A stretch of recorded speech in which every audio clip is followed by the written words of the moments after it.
I learned nang nag-chair na ko, not because amo na siyang pinakalapit, amo nang pinakadasig. So, what's silingon, kung two-way, mamba mo, pwede ka diretso dito, amo nang pinakalapit. Pero when it causes traffic at certain junctions, mas mayo na lang ginaretonda sila para mas dasig kag dire-diretso.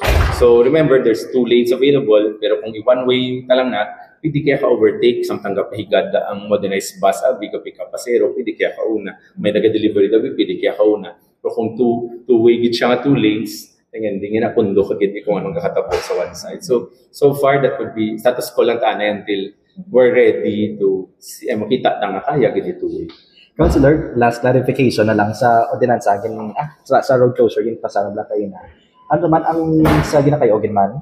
Ang overpass.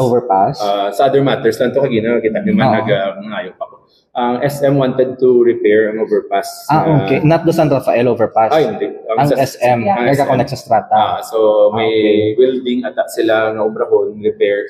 Tiga ayok sila nga kung pwede ma-close. Kasi kung mag-building, basta madagdagan ang mga. So, saan ang check ko lang ang dates. Hindi ako matandaan. Pero kagahon man from 10 p.m. to 4 a.m. And we will coordinate the process nga may agyag-yap po ng salakyan safely. Okay. Thank you very much.